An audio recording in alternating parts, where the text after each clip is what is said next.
Lorsqu'une éruption commence en janvier 1914, le Sakurajima est endormi depuis un siècle. Elle est annoncée comme souvent par un tremblement de terre qui débute le 11 de ce mois et inquiète les autorités qui prennent tout de suite en conscience la gravité de la situation.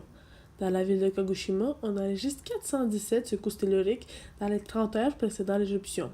Dès que la terre se met à trembler le 11 janvier, les 22 000 habitants de l'île, qui sont surtout les pêcheurs et les fermiers, sont évacués à l'aide de tous les bateaux disponibles, auxquels viennent se joindre ceux de la marine nationale le lendemain.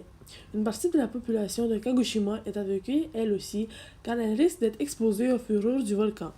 Les émissions de gaz sont toujours visibles le 12 janvier au matin lorsque 5 bouches au moins s'ouvrent à 10h10 sur le flanc est du volcan. Des puissantes explosions font naître d'énormes panaches de cendres d'une dizaine de kilomètres de hauteur.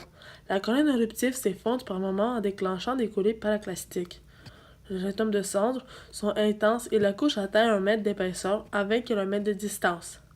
À part l'éruption, il y a l'effondrement des toitures des maisons, surtout à Kagoshima, qui est responsable de 35 victimes de l'événement. D'autres personnes sont décédées quand se produisent les glissements de terrain provoqués par un violent séisme de magnitude 6,7 à 18h29 le 12 janvier. Il est suivi d'un petit tsunami qui cause des dégâts aux bateaux dans le port.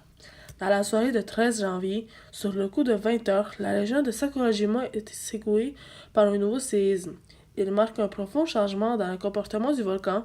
Au milieu d'être explosif, l'activité devient effusive et elle donne naître à 2 champs de lave pendant 20 jours suivants.